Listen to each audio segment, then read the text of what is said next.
Hey,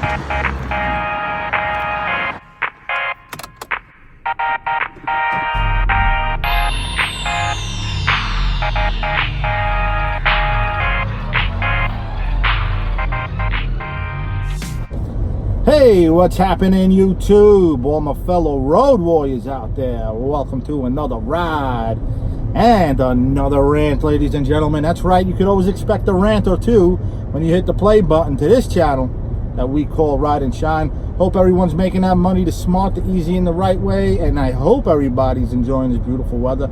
If you can, an hour a day, go for a nice hike, burn off some calories, speed up that metabolism. Summer is ending and so is my diet, guys. I ordered a nice big fat juicy cheesy Sicilian pizza pie today for lunch, and I'm gonna go burn it off for an hour, and then I'm gonna hit the road and work hopefully 5-6 hours today. So last night was slow. It was Sunday and it was slow. It was slow in the afternoon, it was slow at night. And I was scratching my head, man. I was like, what the hell is going on? It's Sunday. It's a Sunday. And it's slow? Well, guys, you gotta remember this. All right, let's look at the whole, let's look at the patterns here, okay?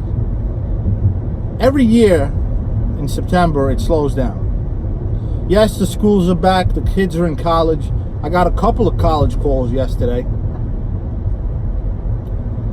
But the weather is cooling off. People are suddenly starting to cook again.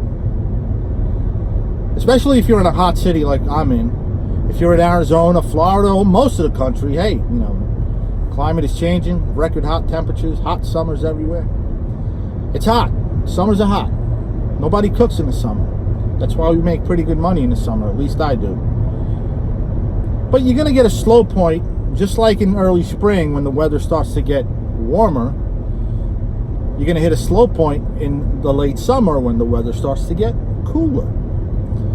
So I think that's probably why it was slow yesterday, because it was an absolutely beautiful day yesterday, just like today. It was 70 degrees. It was nice. People are cooking again. People are going out, you know. And I think it's gonna last for a bit. The slow point might last for a bit, you know.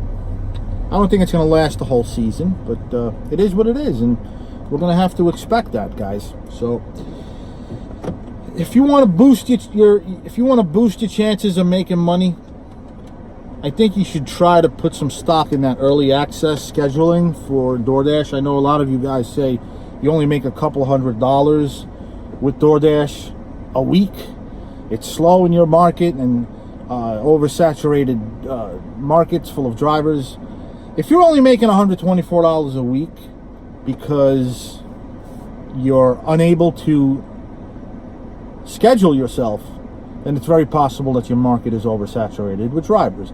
But if you're working, if you're on, if you're dashing, if you're in the middle of a dash and you're dashing every day and you're only getting an order per hour, and that is why you're only making over $100 a week or under $200 a week, then that means your market is slow as hell, and you should consider moving somewhere. Drive a half hour across a bridge, pay a toll. I'm telling you, it might be worth it.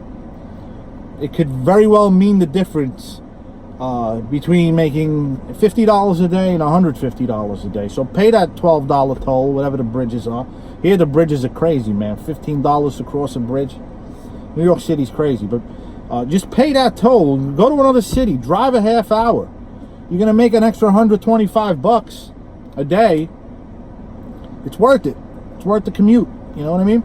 Something to consider if you're working in a slow market, or if you're suffering from this late summer slowdown, as I call it.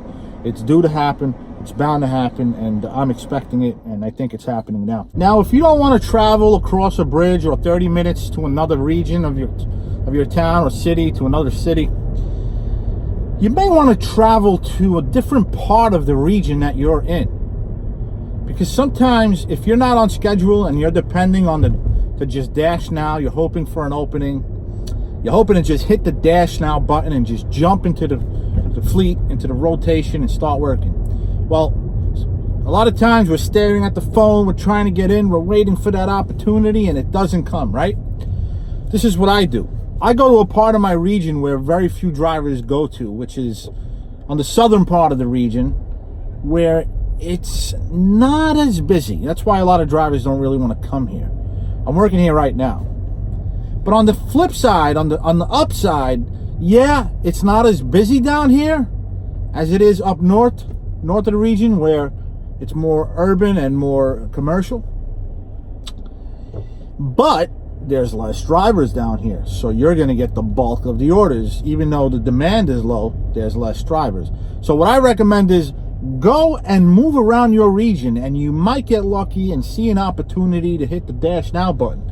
Your map won't lighten up red unless Doordash sees that you're near a place with a pending order, and it's going to give you the opportunity specifically. It's possible that you will have the opportunity to hit the Dash Now button, and another driver 7 miles up north will not see that opportunity because that driver's in an area where there are less pending orders.